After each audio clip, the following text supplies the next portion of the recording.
ओम नमो भगवते वासुदेवाय।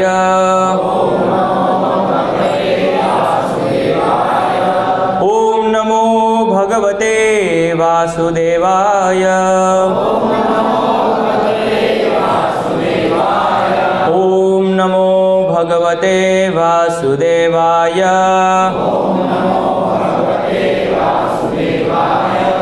ओम अज्ञानतिमिरन्धस्य ज्ञानाञ्जनशलाकया चक्षुरुन्मीलितं येन तस्मै श्रीगुरवे नमः। श्रीचैतन्यमनोभीष्टं स्थापितं येन भूतले स्वयं रूपः कदा मह्यं ददाति स्वपदान्तिकं। वन्देऽहं श्रीगुरो श्रीयुतपदकमलं श्रीगुरोन् वैष्णवांश्च श्रीरूपं साग्रजातं सहगणरघुनाथान्वितां तं सजीवं साद्वैतं सावधूतं परिजनसहितं कृष्णचैतन्यदेवं श्रीराधा कृष्णपादान् सहगणललिता श्रीविशाखान्वितांश्च गुरवे गौरचन्द्राय राधिकायै तदालये कृष्णाय कृष्णभक्ताय तद्भक्ताय नमो नमः। नमो विष्णुपादाय कृष्णपृष्ठाय भूतले श्रीमते भक्तिविकासस्वामिनिति नामिने। नमो विष्णुपादाय कृष्णपृष्ठाय भूतले श्रीमते भक्तिवेदान्तस्वामिनिति नामिने। नमस्ते सारस्वते देवे गौरवाणी प्रचारिणे निर्विशेष शून्यवादी पाश्चात्यदेशतारिणे। जय श्री कृष्ण चैतन्य प्रभु नित्यानंद श्री अद्वैत गदाधर शिवासादि गौर भक्तवृंद। हरे कृष्णा कृष्णा कृष्णा हरे हरे, हरे राम राम राम हरे हरे। हरे कृष्णा। तो आज का विशेष प्रवचन है, पितृपक्ष चल रहा है तो उसके उपलक्ष्य में आज हम उसके बारे में चर्चा करेंगे। तो हम गरुड़ पुराण से समझने का प्रयास करेंगे कि किस तरह से जब हमारा जन्म होता है और जन्म के बाद जब इस भौतिक संसार के अंदर जब हम पूरी क्रिया विधि सब करके अंत समय जब मृत्यु आती है तो वहाँ से कैसे ये आरंभ होती है घटना, और कैसे जीव जो है वो यात्रा आरंभ करता है। तो वहाँ से हम ये आरंभ करते हैं। तो हम देखते हैं कि जन्म लेना एक बहुत बड़ा कष्ट है। जन्म अपने आप में एक बहुत बड़ा कष्ट है जो कि जीव महसूस करता है माता के गर्भ में, लेकिन जब वो बाहर आता है तो उस कष्ट को वो भूल जाता है। और गरुड़ पुराण के अंदर विष्णु गरुड़ जी को बताते हैं कि वो जो स्थिति होती है माता के गर्भ में एक शिशु की, बहुत ही भयानक स्थिति होती है। वहाँ पे वर्णन है कि जब शिशु गर्भ के अंदर होता है तो बहुत सारे कीड़े मकोड़े जीव जंतु उसको काटते हैं, और माता जब कोई खाद्य पदार्थ ग्रहण करती है तो वो सब उस शरीर को स्पर्श होता है, जिसकी वजह से उसको बहुत असहनीय जो है पीड़ा होती है। तो और ये सब 9 महीने माता के गर्भ में रहने के पश्चात जब हमारा जन्म होता है, और जन्म होने के बाद जब हम इस संसार में जीते हैं और अपना जीवन बिताते हैं, तो आखिरी में मृत्यु आती है जो कि बहुत ही पीड़ादायक स्थिति है। तो गरुड़ जी भगवान विष्णु से प्रश्न पूछते हैं गरुड़ पुराण में कि मृत्यु के समय में क्या होता है, उसका आप वर्णन कीजिए। भगवान विष्णु गरुड़ जी को पूरा वर्णन करते हैं मृत्यु का बहुत ही संक्षिप्त में, और भगवान विष्णु गरुड़ जी को बोलते हैं कि ये जो मृत्यु का वर्णन है ये अगर मैं आपको बताऊंगा तो आपके रोंगटे खड़े हो जाएंगे, इतना भयानक ये वर्णन है।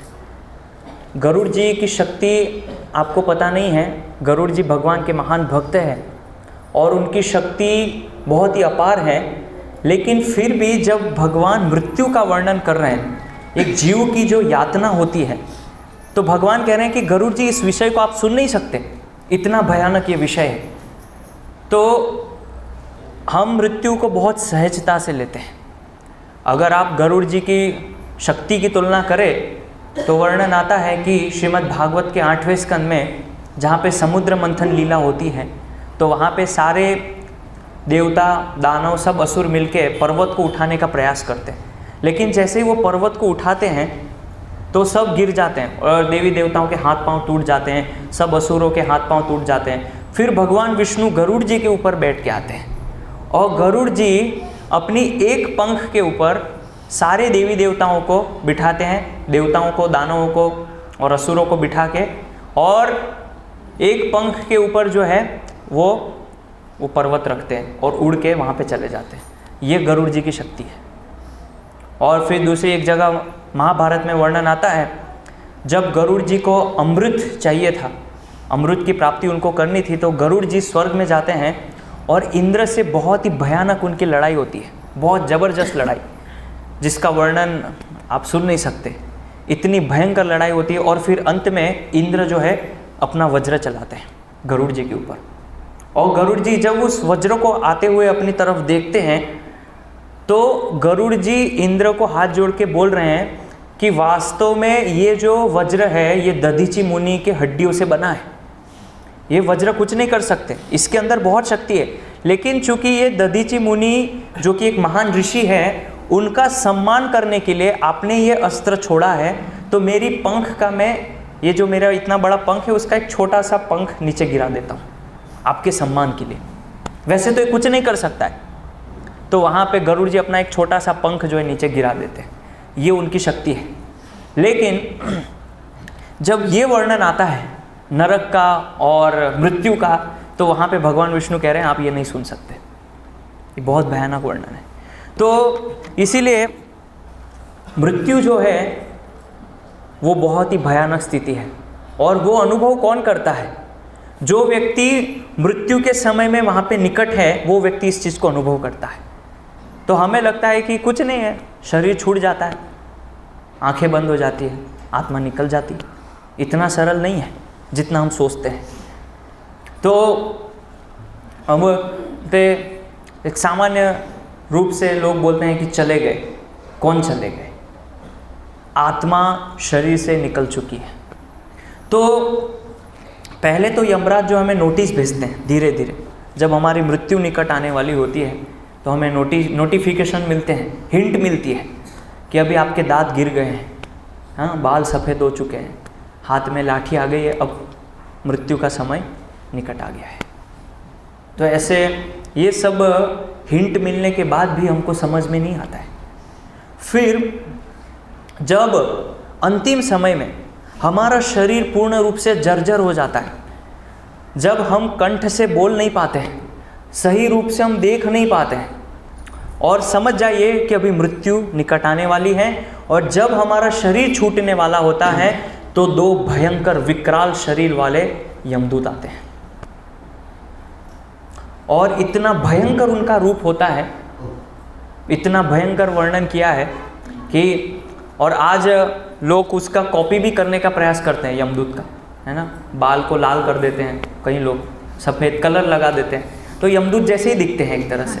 लेकिन वो जो यमदूत हैं वो ऐसा उनका भयानक शरीर है कि व्यक्ति जब उन यमदूतों को देखता है तो उसके शरीर से मल त्याग हो जाता है, मूत्र त्याग होता है, इतना भयानक शरीर होता है उनका।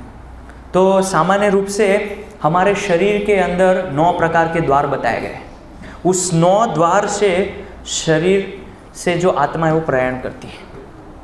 तो 7 ऊपर की तरफ है और 9 द्वार जो जनेंद्रिय हैं वो नीचे के 2 द्वार हैं।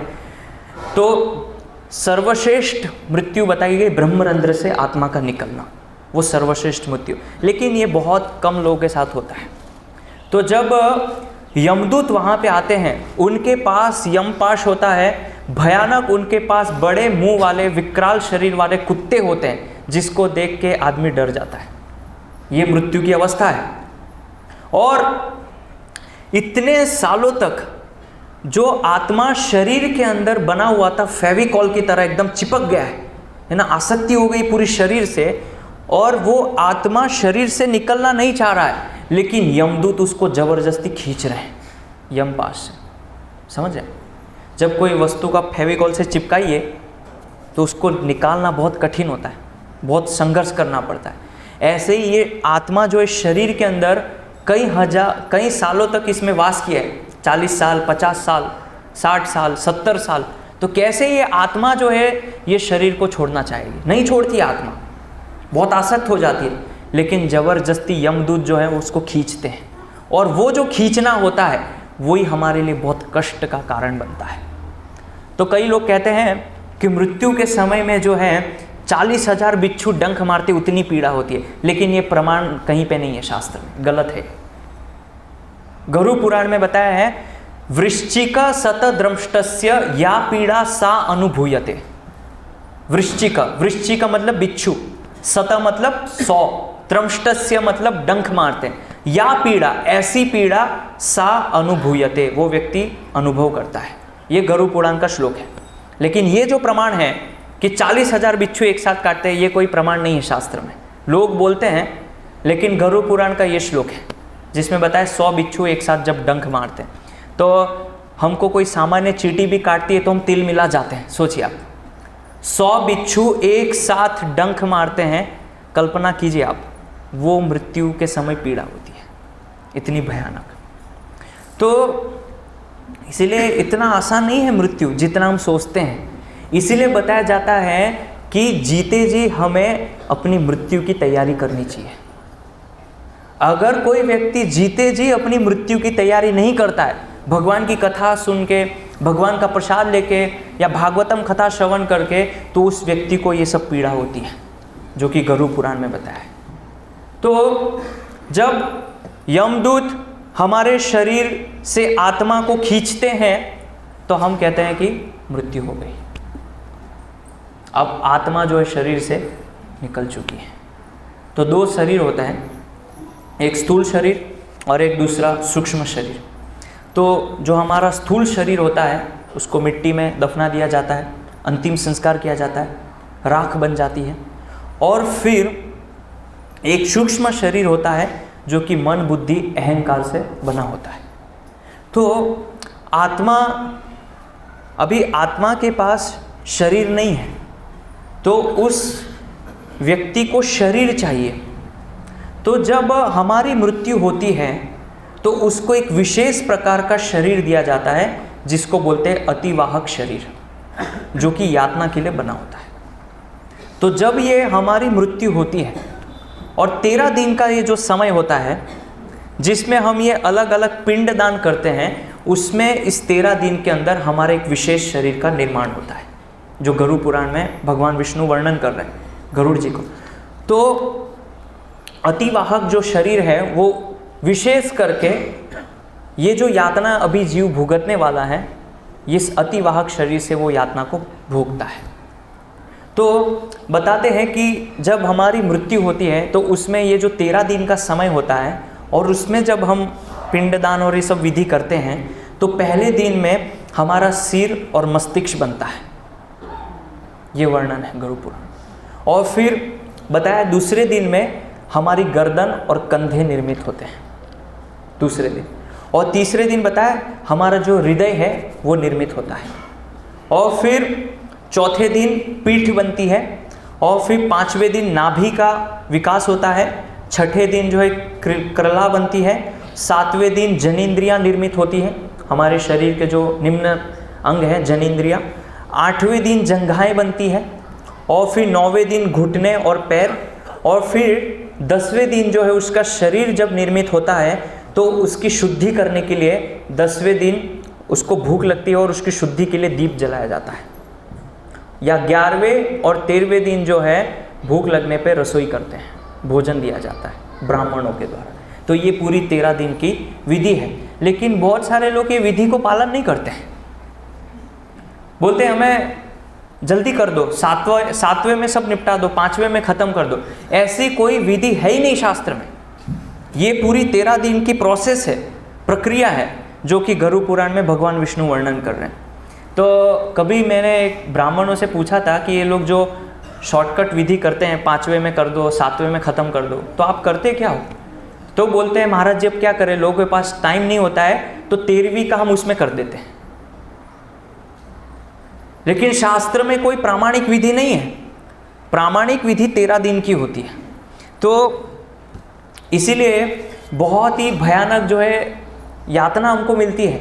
और फिर इसीलिए 13वें दिन बहुत सारे लोग जो है ब्राह्मणों को बुलाते हैं घर पे, भोजन करवाते हैं, उनको रसोई करते हैं, और फिर जो है दान देते हैं, दक्षिणा करते हैं, तो उससे वो जो है आत्मा की शुद्धि होती है।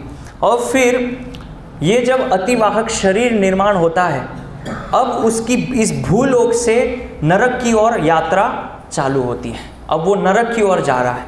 तो बहुत सारे लोग बोलते हैं कि मेरे पूर्वज तो बहुत अच्छे व्यक्ति थे, वो नरक नहीं गए, वो स्वर्गवास हुआ है उनका, या वैकुंठवास हुआ है। लेकिन उनकी मृत्यु के बाद आपको ये कैसे पता कि उनका स्वर्गवास हुआ है कि वैकुंठवास हुआ है? क्या आपने देखा उनको? क्या वो आपको बताने आए थे कि मैं वैकुंठ जा रहा हूँ? तो आपको ये कैसे पता है कि उनका स्वर्गवास हुआ है?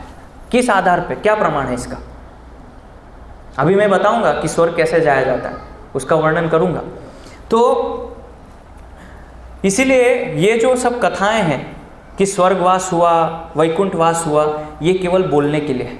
लेकिन व्यावहारिक रूप से, सैद्धांतिक दृष्टि से गरुड़ पुराण के अनुसार तो भगवान कुछ और ही बता रहे हैं, लेकिन हमारी समझ कुछ और है।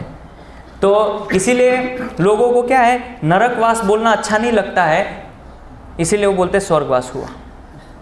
इसमें शर्माना क्या है भाई? पूरे जीवन हमने पाप किया है तो लिखिए ना नरकवास हुआ। कोई लिखा है आज तक? किसी ने लिखा है? मैंने तो किसी को नहीं देखा लिखते हुए। क्यों नहीं लिखते? पूरे जीवन भर इतना पाप किया है, सब कुछ किया है, कैसे उनको वैकुंठवास मिल जाएगा? कैसे स्वर्गवास मिलेगा? तो इतना आसान नहीं है। तो इस भूलोक से नरक की जो यात्रा है वो कितनी है? 86,000 योजन। कितनी है? 86,000 योजन। यानी कि उसको अगर हम कैलकुलेशन करें तो 10,32,000 किलोमीटर यहाँ से नरक का जो रास्ता है, 10,32,000 किलोमीटर, और वैदिक गणना के अनुसार 86,000 योजन ये नरक का रास्ता है। और फिर वर्णन है कि ये जो पूरी यात्रा है, इस पूरी यात्रा को 348 दिन में उसको समाप्त करनी है। कितने दिन में? 348 दिन में। यानी कि उस व्यक्ति को प्रतिदिन 3,000 किलोमीटर चलाया जाता है, तब जाके ये यात्रा पूरी होती है। और 3,000 किलोमीटर यानी कितना हुआ? 247 योजन वैदिक गणना के अनुसार, इतना उसको चलना होता है। और वर्णन आता है कि जब उसको नरक की ओर ले जाया जाता है यमदूतों के द्वारा, यम पाश में बांध के, तो नीचे से गरम गरम बालू, तपती हुई रेत पे उसको चलाया जाता है, और वो चल नहीं पाता है तो नीचे गिरता है, तो घसीट के उसको लेके जाया जाता है यमराज के पास, गरम गरम तपती हुई बालू की रेत। ये वर्णन है गरुड़ पुराण में। इसलिए विष्णु ने पहले ही गरुड़ जी को बोला कि मैं जो बताने जा रहा हूं वो आपको संक्षिप्त में बताऊंगा, अगर मैं विस्तार से बताऊंगा तो आप सुन नहीं पाएंगे। तो ये तो बहुत संक्षिप्त वर्णन कर रहे हैं भगवान विष्णु गरुड़ जी को। और फिर जब जीव को यहाँ से लेके जाया जाता है तो सबसे पहले उसका जो दंड होता है वो है वैतरणी नदी, जहाँ पे मल मूत्र मांस मज्जा खून की नदी बहती है, उसके अंदर उसको डाला जाता है। आप कल्पना कर रहे हैं? खून हम पीते हैं, कब पीते हैं? उंगली कट जाती है तो मुंह में डालते हैं, तब पीते हैं। कोई राक्षस ही होगा जो खून पीता होगा रोज, सही है? और पस कौन पीता है? ऐसी नदी में उसको डाला जा, ये तो चलो ठीक है, पस खून, मूत्र कौन पीता है? ये उसकी यातना है एक जीव की। मल मूत्र के नदी में, वैतरणी नदी में उसको फेंक दिया जाता है। और फिर वर्णन आता है जब वो वैतरणी नदी में गिरता है, और पहली यातना तो उसको वहीं मिल गई, और फिर वहाँ से जब वो आगे की तरफ बढ़ता है तो यमराज के संयमणिपुर जब वहाँ पे पहुँचता है 16वें स्टेशन पे, तो उसके बीच में कई गांव आते हैं जहाँ पे उसको थोड़ा सा ब्रेक दिया जाता है, थोड़ी वो सांस लेता है। जैसे हम लोग ट्रेन में कहीं जा रहे हैं यात्रा में, मान लीजिए, तो ट्रेन में जब जाते हैं तो स्टेशन आता है तो हम बीच बीच में उतर के कभी बिस्कुट लेते हैं, कुरकुरे लेते हैं, चाय पीते हैं, बीच में पानी का बोतल खरीदते हैं। ऐसे ही ये 16 स्टेशन आते हैं नरक में जाने की तरफ। तो बताते हैं सबसे पहला जो गांव पड़ता है वो है सौम्यपुर।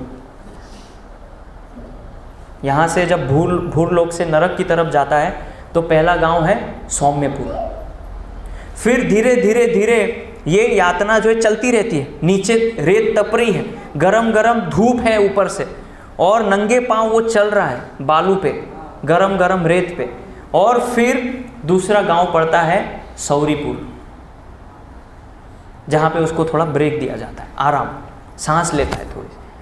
और फिर आगे ऐसे ये सिलसिला जब चलता है तो थोड़ी देर के बाद एक गांव आता है गंधर्वपुर।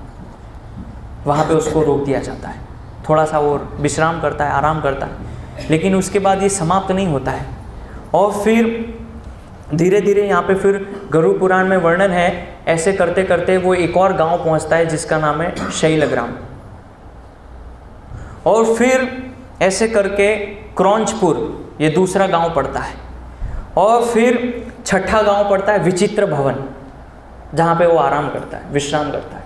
और वो भवन एक विचित्र प्रकार का भवन है, जिसका वर्णन भगवान बहुत ही संक्षिप्त में कर रहे हैं। अभी ये सारे जो गांव मैं बताऊंगा, इसका अलग से विस्तार से वर्णन है कि उसकी विशेषताएं क्या है। ये जो कक्षा है ये हम एक हफ्ते तक कर सकते हैं, इतना विस्तार है इसमें। मैं तो बहुत संक्षिप्त में बता रहा हूँ। एक एक गांव की विशेषताएं बताई है, और वहाँ पे जीव करता क्या है उस गांव में, वो भी वर्णन है गरुड़ पुराण में। और फिर ऐसे धीरे धीरे दुखपुर, नानाक्रंदपुर, और आखिरी में आता है बहुभीतिपुर, और लास्ट स्टेशन पड़ता है संयमनीपुर। तो अगर आपने पुण्य नहीं किया है, कोई भी प्रकार का कुछ भी कार्य नहीं, केवल जीवन में पाप किया है, तो ये यातना आपको भुगतनी पड़ती है। और कब तक चलता है ये यातना? 348 दिनों तक ये आपको सहन करना पड़ता है। खाली एक दिन दो दिन की बात नहीं है, 348 दिन, और रोज 3000 किलोमीटर चलना। कितना? 3000 किलोमीटर। तो ये जो गांव आते हैं ये 3000 किलोमीटर के बीच में आते हैं, और उतना आपको चलना है। तो अभी कई लोग बोलते हैं कि सबके साथ ऐसा होता है, हर जीव के साथ। यस, सबके साथ यही होता है, क्योंकि स्वर्ग भी जाने का रास्ता यही है। स्वर्ग का कोई अलग से रास्ता नहीं है। अगर आपकी ये भ्रांति हो तो इसको निकाल दीजिए मन से। स्वर्ग जाने का रास्ता भी यही है, यहीं से गुजरना है। लेकिन जो लोग जीवन में पुण्य करते हैं, दान करते हैं, तपस्या करते हैं, भगवान की भक्ति करते हैं, उनकी यातना थोड़ी सी कम हो जाती है, दंड कम मिलता है, पनिशमेंट नहीं होती, उसमें प्रताड़ना नहीं दी जाती है। लेकिन जब जीवन में कोई तपस्या नहीं है, धर्म का पालन नहीं है, पूरा जीवन हमने पाप आचरण किया है, वो व्यक्ति को ये सब चीज़ों से गुजरना पड़ता है, प्रताड़ना दी जाती है उसको, और बहुत ही भयंकर प्रताड़ना। मारते हैं यमदूत जब वो नहीं चलता है तो, यम पास से जो हंटर होता है उससे मारते हैं, ज़बरदस्ती चलाया जाता है उसको गरम गरम बालू की रेत पे। तो बहुत भयानक से। तो इसीलिए अगर हम धर्म के नियमों का पालन नहीं करते हैं, शास्त्र के नियमों का उल्लंघन करते हैं, वैदिक नियम जो है उसको हम छोड़ देते हैं, तो हमारे साथ भी यही सिलसिला होता है। इससे आप बच नहीं सकते। कोई सोचे मैं बच जाऊंगा इससे, कैसे बचेंगे? तो दो दो यमदूत हैं, भयंकर विशाल शरीर वाले, और शक्ति उनकी अपार है। यमराज जो है उनके वो बॉडीगार्ड है, आप उनसे बच नहीं सकते। तो इसीलिए ये जब सिलसिला चलता है तो 11वें महीने में जब वो बहुभीतिपुर पहुँचता है तो बताया है कि 11वें महीने के बाद जो है यात्रा समाप्त होती है 12 महीने में, तो 11वें महीने में श्राद्ध किया जाता है।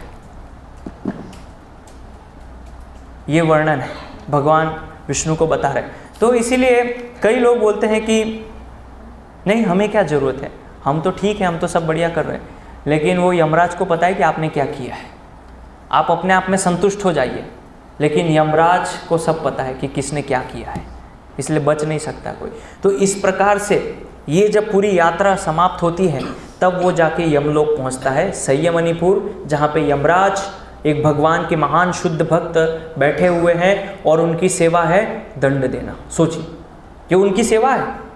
लोग कितना, यमराज को कौन पूछता है? पूछता है कोई यमराज को? कोई नहीं पूछता है। लेकिन वो भगवान के महान भक्त होते हुए भी, लोगों की बुराई सहन करते हुए भी भगवान की सेवा कर रहे हैं।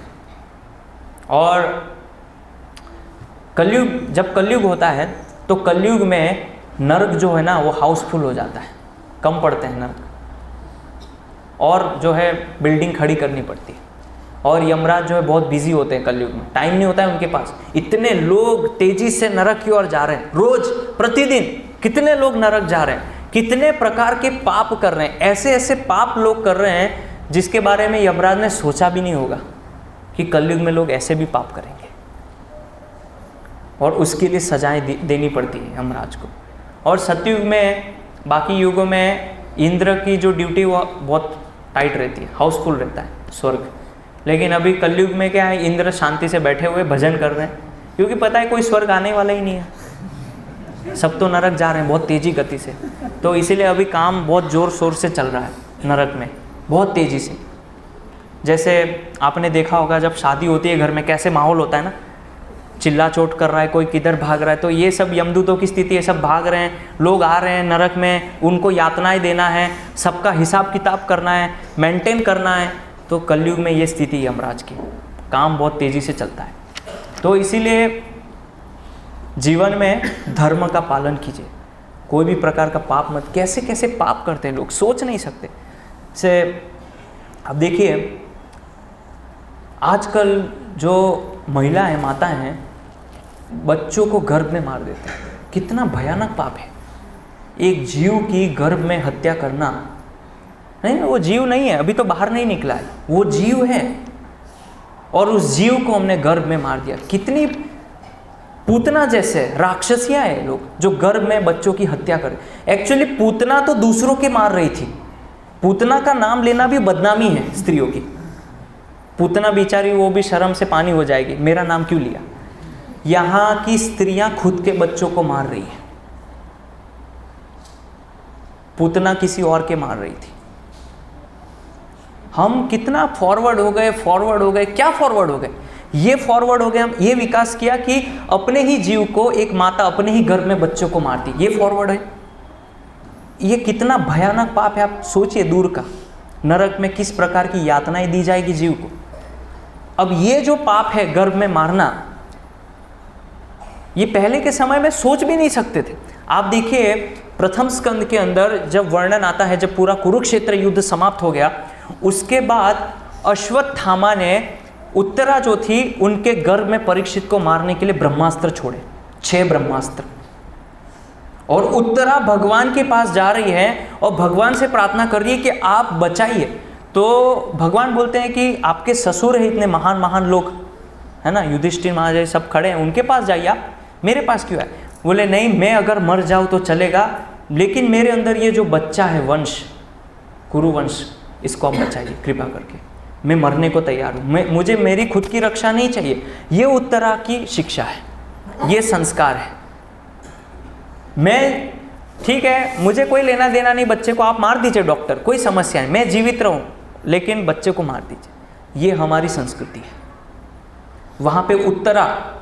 और देखिए द्रौपदी की संस्कार देखिए आप, जब अश्वत्थामा ने द्रौपदी के 5 पुत्रों का वध कर दिया, सिर धड़ से अलग कर दिए, अब अश्वत्थामा को पकड़ के लाया गया है, लेकिन द्रौपदी बोल रही है कि ब्रह्म बंधु है इसलिए इनका वध नहीं करना चाहिए। और मैं इस पीड़ा को समझ सकती हूँ क्योंकि ये आपके गुरु का पुत्र है, अगर आप इसको मार देंगे तो इसकी माता को कितना कष्ट होगा, इसलिए आप इसको मत मारिए। ये द्रौपदी की शिक्षा है, ये संस्कार है।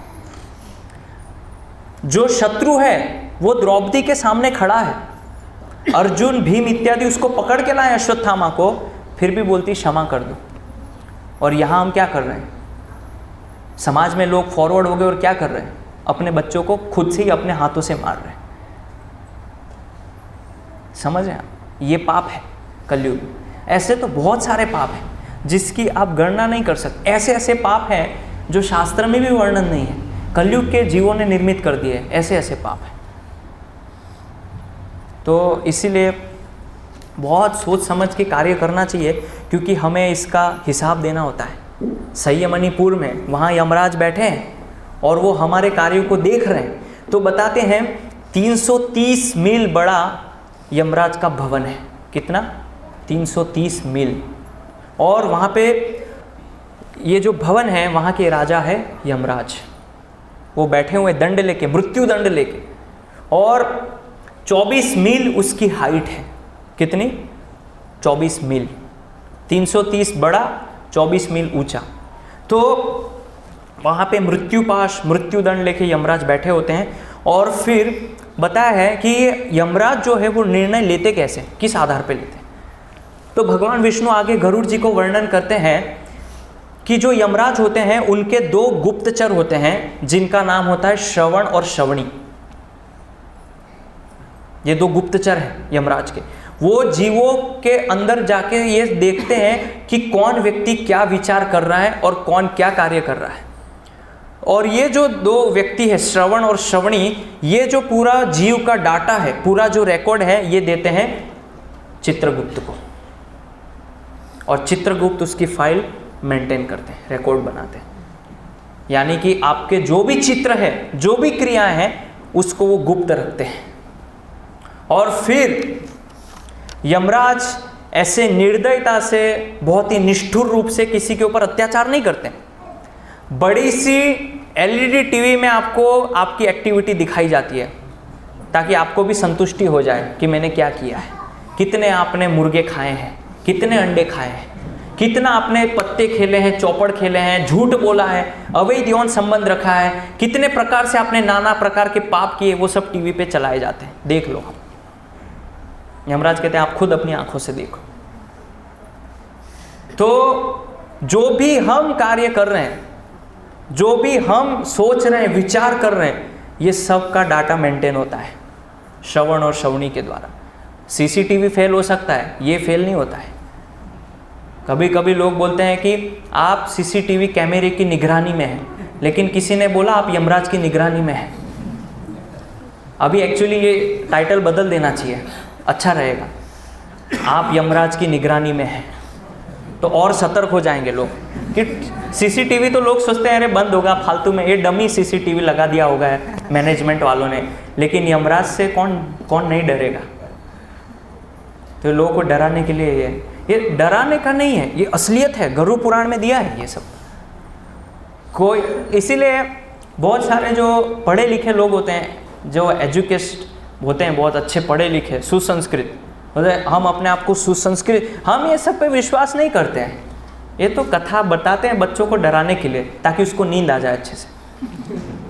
ये कोई हॉरर मूवी नहीं चल रही यहाँ पे, ये वास्तविकता जीव के साथ ये घटना होती है, समझे आप।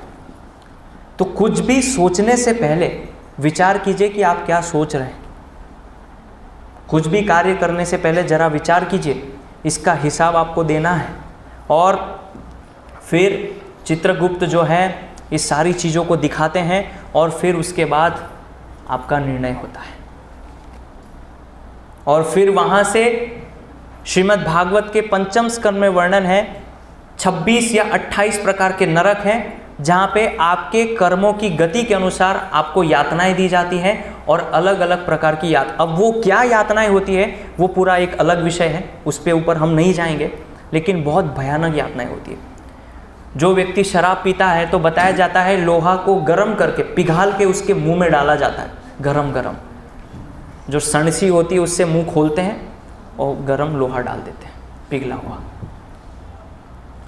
और जीव जंतुओं को कष्ट देते हैं, तेल में तलते हैं, आपको भी तला जाता है।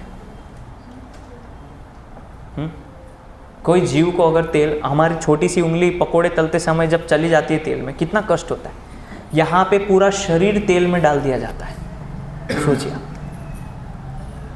और अनावश्यक कभी कभी अनावश्यक रूप से हम कोई भी जीव जंतु के साथ खेलते हैं, मार दिया किसी को, कोई जीव जंतु को फेंक दिया, तो ऐसे ही हमको भी जो है नुकीले खीलों के ऊपर फेंक दिया जाता है, और वो खील चुभती है पूरे शरीर में।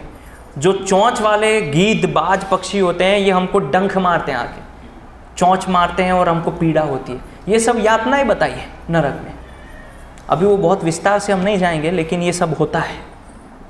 तो इसीलिए वास्तविकता को समझिए, अज्ञानता में मत रहिए, नहीं तो ये परिणाम बहुत ही दुष्कर होगा। तो कई लोग जो ऐसे जो बहुत पढ़े लिखे होते हैं, एजुकेशन, उनको ये सब बातों पे विश्वास नहीं होता है, क्योंकि वो शास्त्रों को मानते ही नहीं है। अगर वो शास्त्र को मानेंगे तो पाप कैसे करेंगे?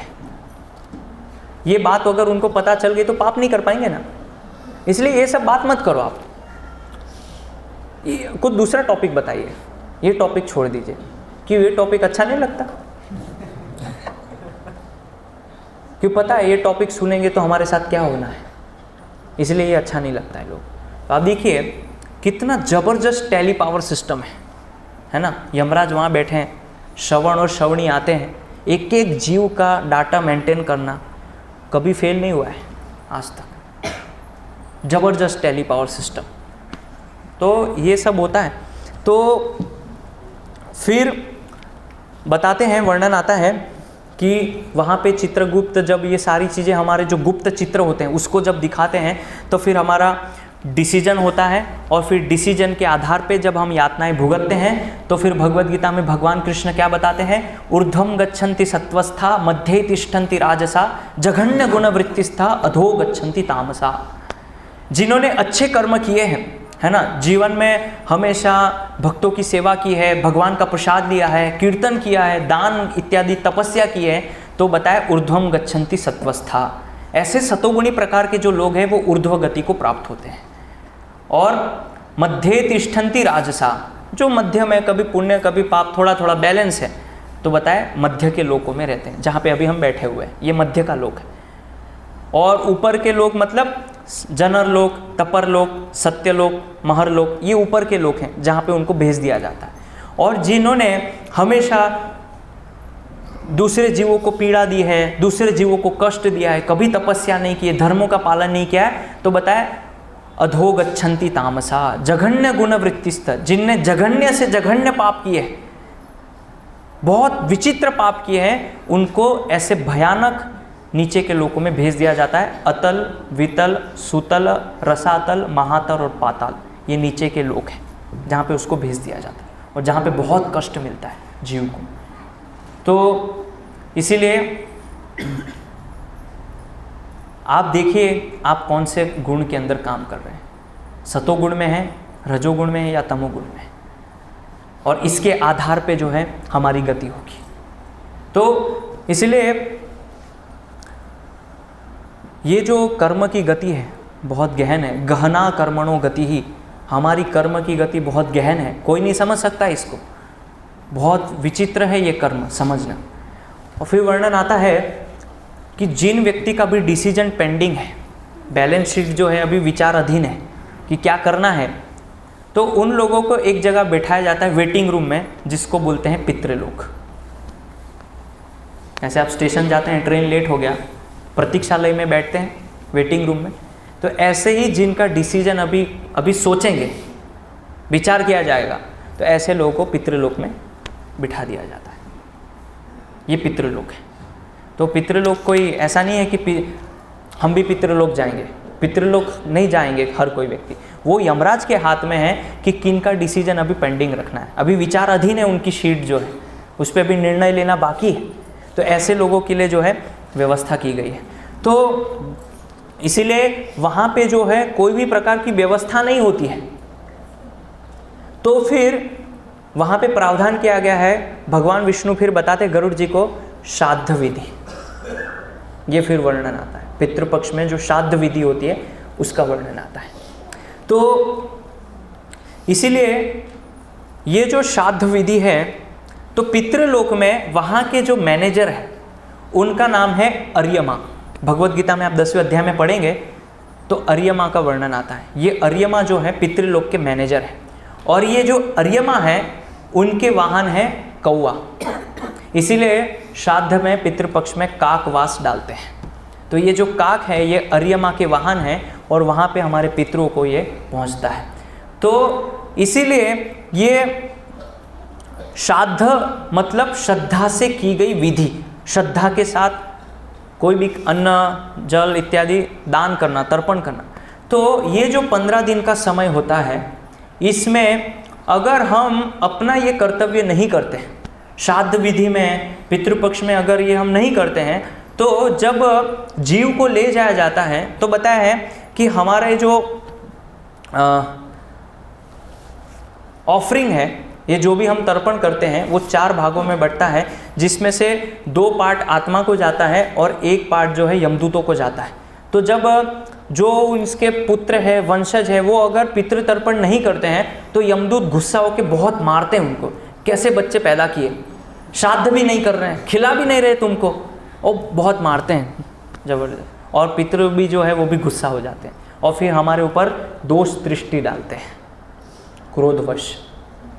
ये सब पूरा साइंटिफिक विधि है। तो यक्ष महाराज जो है युधिष्ठिर से 100 प्रश्न पूछते हैं, अगर आपको याद हो महाभारत में। तो उसमें से एक प्रश्न जो युधिष्ठिर महाराज से पूछते हैं कि सबसे बड़ा दुख क्या है, सबसे बड़ा दुख क्या है। तो युधिष्ठिर महाराज बोलते हैं सबसे बड़ा दुख है ऋण, ये सबसे बड़ा लोन। तो इसीलिए हमारे ऊपर 5 प्रकार के ऋण होते हैं जो कि श्रीमद् भागवत में बताया गया है। और उसमें से देव ऋण होता है, यानी कि ये जो हम संसार में सारी वस्तु का उपभोग कर रहे हैं, सूर्य, चंद्र और अलग अलग वस्तुएं, जल हैं, ये सारे देव ऋण हैं।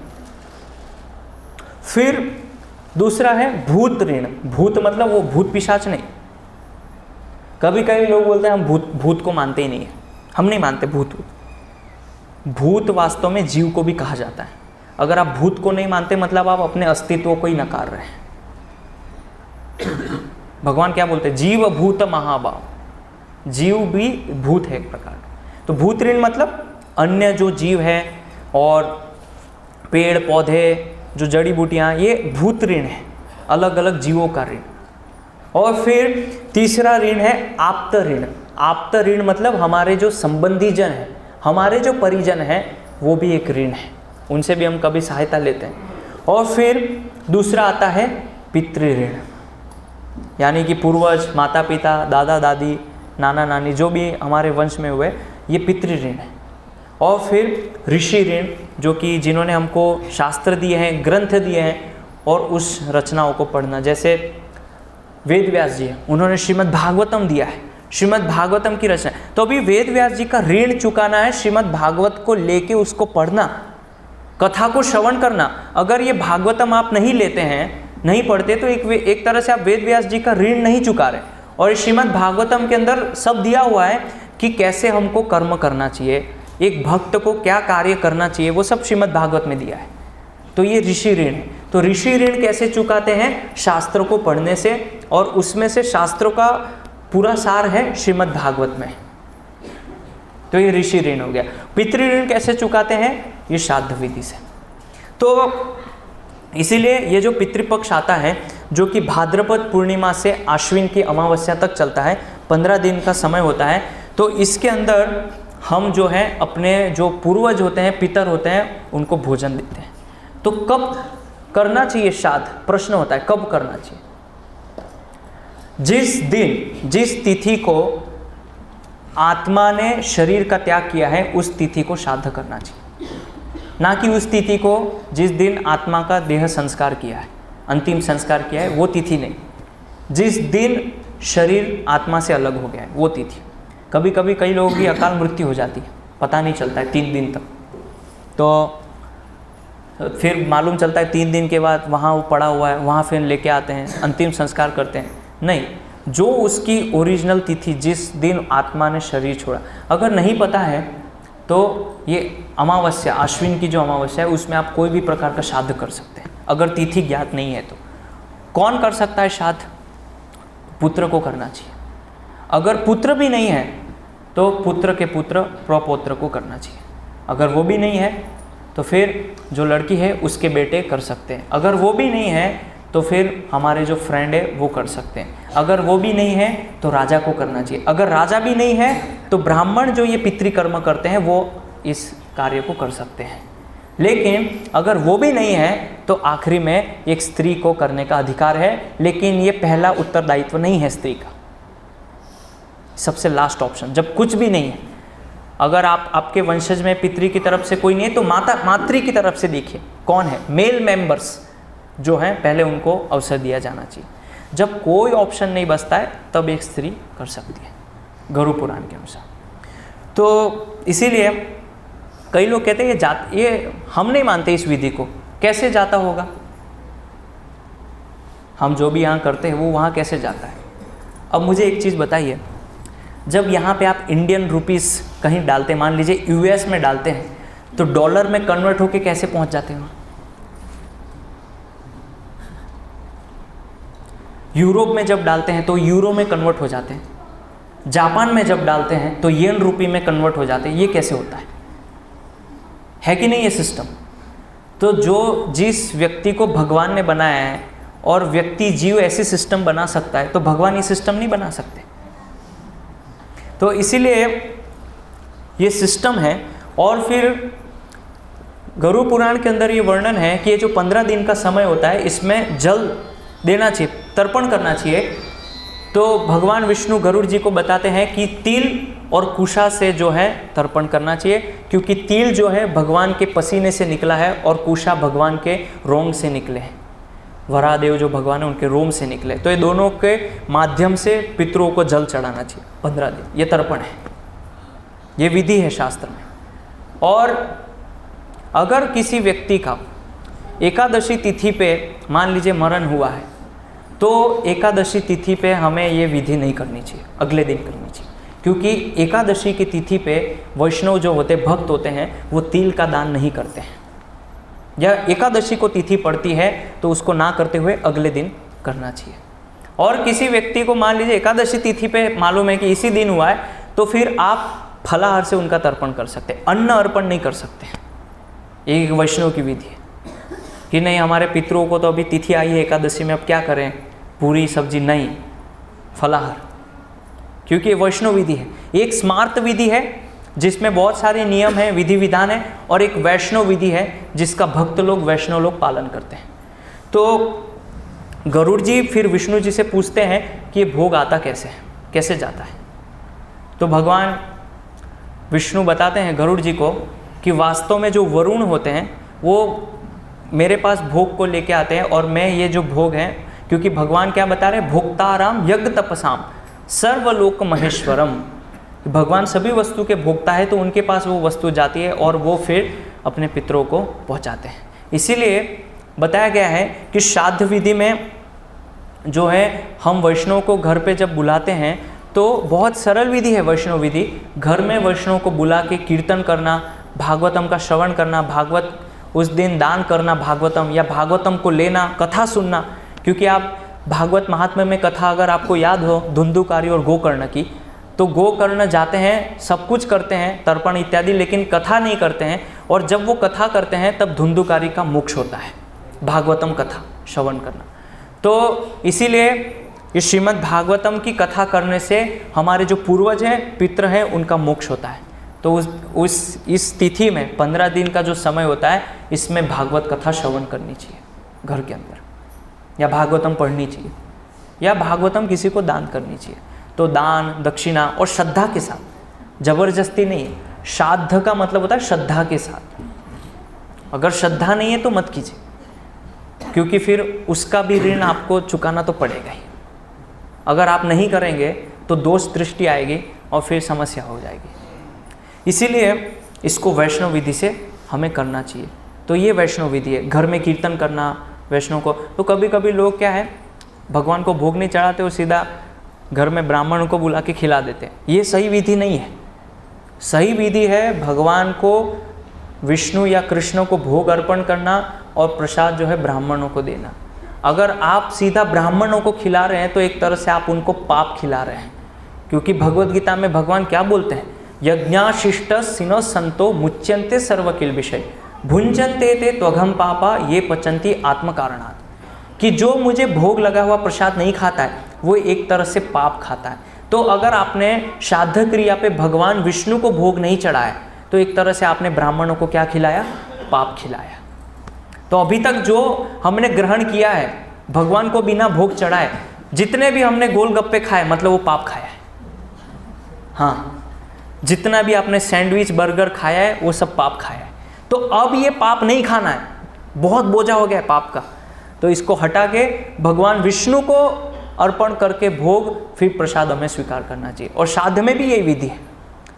भगवान को भोग लगा के घर के अंदर वैष्णव लोग आए, भागवतम कथा हो, कीर्तन करें, आप भागवतम दान ले या भागवतम को दे दूसरों को, और फिर वैष्णवों को भोजन प्रसाद कराएं।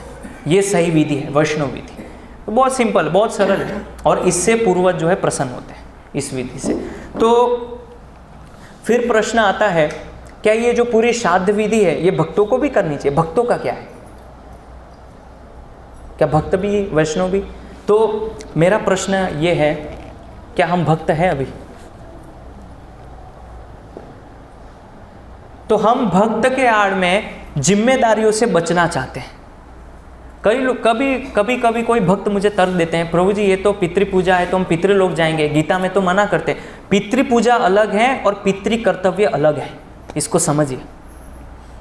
ये कर्तव्य है, ये धर्म ड्यूटी है, जो कि साल में ये 15 दिन हमको करना होता है, ये कोई पूजा नहीं है। तो उसकी विधि है, वैष्णव विधि क्या है जो मैंने आपको बताई। तो अगर आप शुद्ध वैष्णव बन चुके महान भक्त हैं तो छोड़ दीजिए, कोई जरूरत नहीं। फिर वर्णन आता है, इसका एक और दूसरा उत्तर है जो है आज श्लोक बोर्ड पे आप देख रहे हैं। ये श्रीमद् भागवतम का 7वें स्कंद के 10वें अध्याय का 22वां श्लोक है।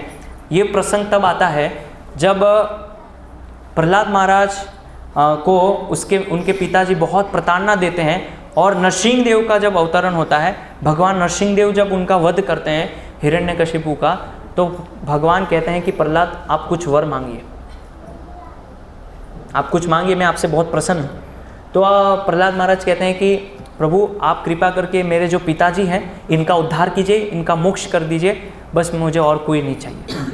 तो नरसिंह देव भगवान कहते हैं कि वास्तव में आपके पिताजी का मेरा जब स्पर्श हुआ तभी वो मोक्ष हो गए, लेकिन फिर भी आप महाजन हो, भक्त हो, तो क्या बताए, कुरुत्वम प्रेत कृत्यानि। देखिए श्लोक में पढ़िए, कुरुत्वम प्रेत कृत्यानि, आप जो है श्राद्ध विधि का पालन कीजिए, लोगों को उदाहरण दिखाने के लिए। इसमें प्रभुपाद जी तात्पर्य में लिख रहे हैं कि मेरे बालक, तुम्हारा पिता अपनी मृत्यु के समय मेरे शरीर के स्पर्श मात्र से पूर्व ही पवित्र हो चुका है। जब भगवान के शरीर के साथ स्पर्श हुआ, क्योंकि भगवान पवित्र है, तभी उनका उद्धार हो गया था। लेकिन फिर क्या बोल रहे हैं, तो भी पुत्र का कर्तव्य है कि वह अपने पिता की मृत्यु के पश्चात श्राद्ध क्रिया संपन्न करे, जिससे उसका पिता ऐसे लोक को जा सके जहां वह अच्छा भक्त बन सके। ये कौन कह रहे हैं? नरसिंह देव भगवान प्रहलाद महाराज को बता रहे हैं। तो फिर ये प्रश्न क्यों आता है कि भक्त कर सकते हैं कि नहीं कर सकते? आप बहुत शुद्ध महान वैष्णव है तो छोड़ दीजिए, कोई ज़रूरत नहीं। लेकिन अगर हम उस स्तर पे नहीं है, अभी शुद्ध भक्त नहीं बने हैं, यहाँ पे तो खुद प्रहलाद महाराज जो कि महाजन है, उनको नरसिंह देव भगवान गाइडेंस दे रहे हैं श्राद्ध विधि करने की। तो कई लोग नहीं करते हैं, छोड़ देते हैं, ठीक है। स्वयं चैतन्य महाप्रभु अपने पिता जगन्नाथ मिश्र का गया में जाके पिंडदान करते हैं, चैतन्य महाप्रभु। राम भगवान जब अरण्य वनों में थे तब वो अपने पिता दशरथ जी का श्राद्ध विधि करते हैं। क्यों कर रहे हैं? चैतन्य महाप्रभु ने क्यों किया? तो ये पितृ पूजा नहीं है, इसको आप पूजा से संबंध में मत देखिए, ये एक पुत्र का कर्तव्य है। तो जो ब्रह्मचारी सन्यासी है उनको इससे कोई लेना देना, क्योंकि उन्होंने त्याग किया है और भगवान की सेवा में पूर्ण रूप से कृष्णैक शरणम, केवल कृष्ण की शरण को स्वीकार की है, इसीलिए वो भगवान के ऊपर पूर्ण रूप से आश्रित होते हैं।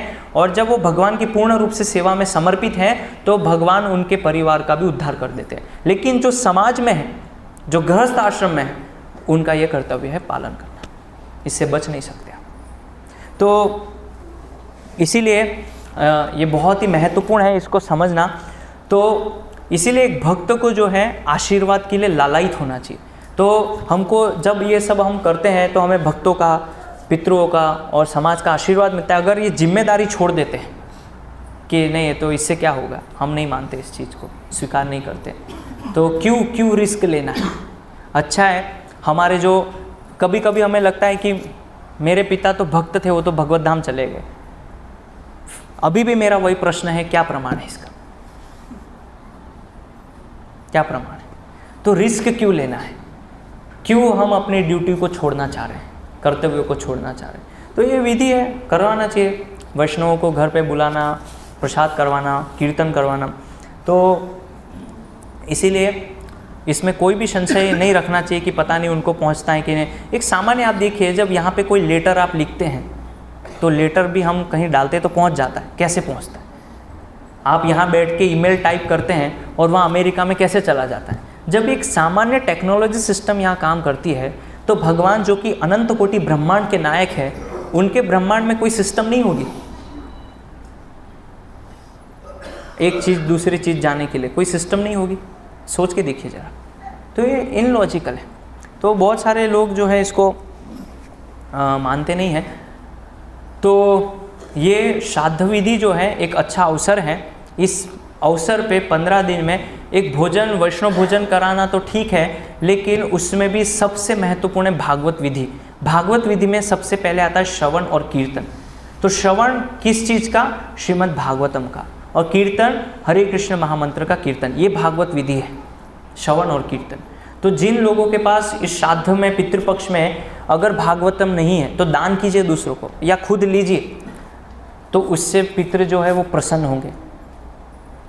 तो ये पूरा हमने इसको समझा।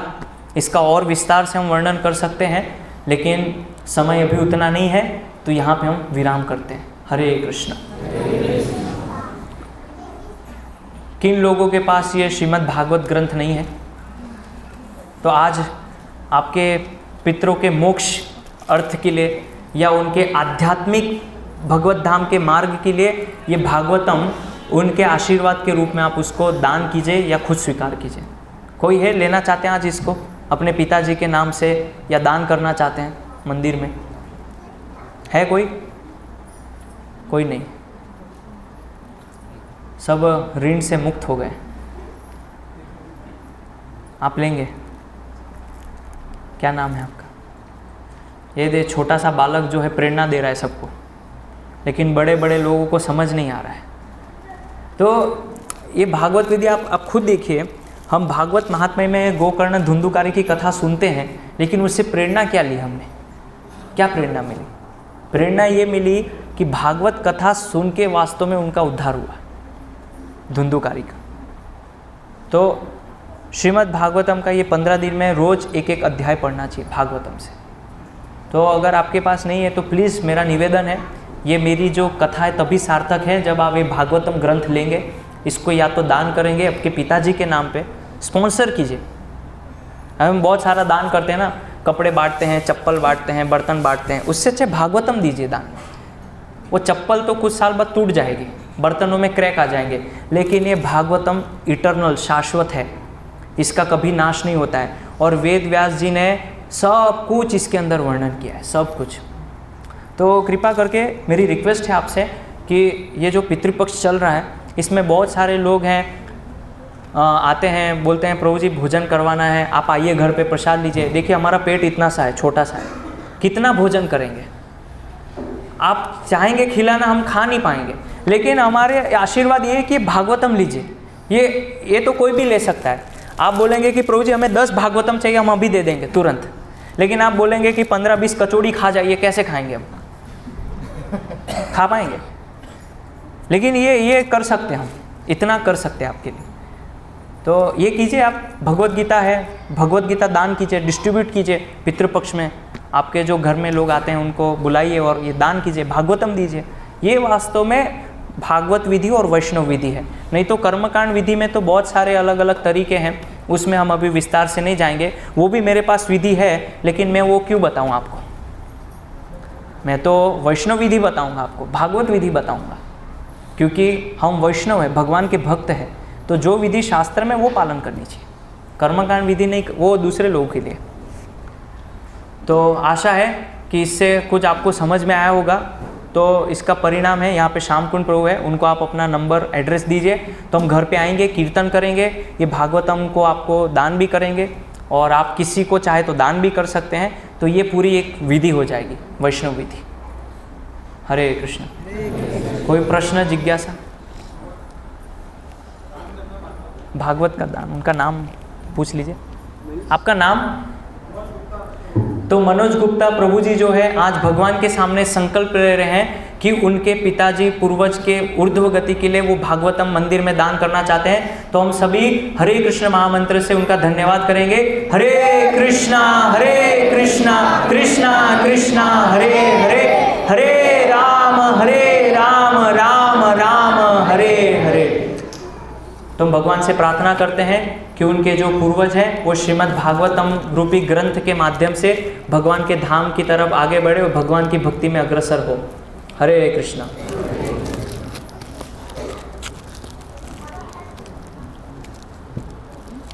अच्छा फोटो। हरे कृष्णा कृष्णा कृष्णा हरे हरे, हरे राम राम हरे कृष्ण।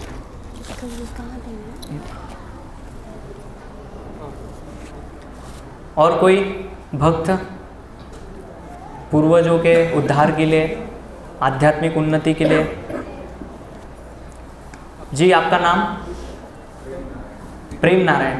तो प्रेम नारायण प्रभु जी जो है आज भगवान के सामने संकल्प कर रहे हैं कि उनके पिताजी और उनके जो पूर्वज थे उनके उद्धार के लिए श्रीमद् भागवतम वो मंदिर में दान करना चाहते हैं। हरे कृष्णा कृष्णा कृष्णा हरे हरे, हरे राम राम राम हरे हरे। हम भगवान से प्रार्थना करते हैं कि उनके जो पूर्वज है जहाँ कहीं भी हो भगवान के धाम में वो वास बनाए, भगवान के भक्त बने और इस तरह भगवान की सेवा में लगे रहे। हरे कृष्णा। और कोई है? एक और भक्त है जी,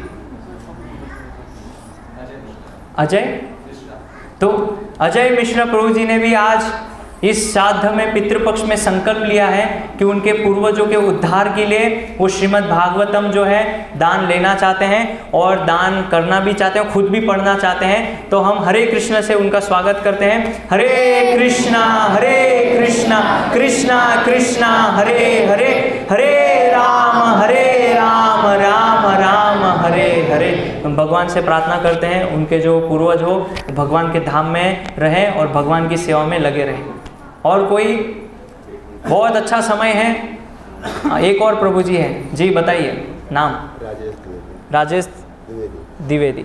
तो राजेश द्विवेदी जो हैं अपने पूर्वजों के उद्धार के लिए श्रीमद् भागवतम आज ले रहे हैं और श्रीमद् भागवतम का वो पाठ करेंगे, कथा करेंगे उनके पूर्वजों के उद्धार के लिए। तो हरे कृष्ण के द्वारा हम स्वागत करते हैं। हरे कृष्णा कृष्णा कृष्णा हरे हरे, हरे राम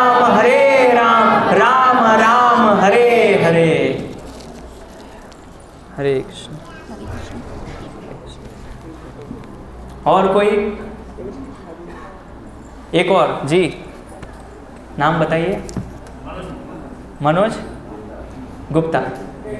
तो मनोज गुप्ता जी जो है आज उन्होंने संकल्प किया भगवान श्री श्री राधा गोपीनाथ जी के सामने उनके पूर्वजों के उद्धार के लिए वो श्रीमद् भागवतम जो है लेना चाहते हैं। तो हम हरे कृष्ण महामंत्र से उनके पूर्वजों की आध्यात्मिक उन्नति के लिए हरे कृष्ण के द्वारा स्वागत करते हैं। हरे कृष्णा कृष्णा कृष्णा हरे हरे, हरे राम राम हरे हरे।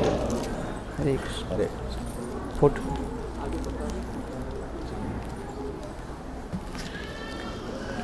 और कोई है जो आगे आना चाहते हैं? बहुत अच्छा समय है, पितृपक्ष चल रहा है।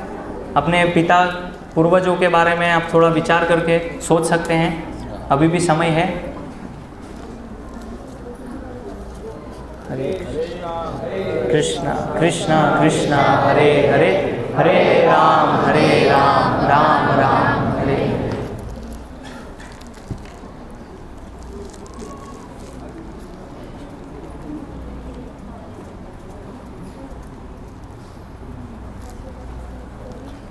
इधर। हरे कृष्णा कृष्णा कृष्णा हरे हरे, हरे राम राम राम हरे हरे। और कोई है जो सामने आना चाहते हैं? अभी भी समय है। भागवतम ये श्रीमद् भागवत ग्रंथ या भगवत गीता दान करना चाहते हो? 21 भगवत गीता पापा जी के 51 भगवत गीता। मेरे पिताजी के नाम से मैं दान अच्छा, क्या नाम है? उनका हरि सिंह रघुवंशी। तो ये माता जी है, वो अपने पिताजी हरि सिंह रघुवंशी के नाम से श्रीमद् भागवतम जो है अपने घर बसाना चाहते हैं और दूसरों को दान भी करेंगे। यहाँ दान करते हैं। अच्छा, तो मंदिर में वो दान करना चाहते हैं श्रीमद् भागवतम का। तो उनके पिताजी के लिए हम हरे कृष्ण मंत्र से जो उनका धन्यवाद करते हैं। हरे कृष्णा कृष्णा कृष्णा हरे हरे, हरे राम राम राम हरे हरे। कहाँ दे दें आपको?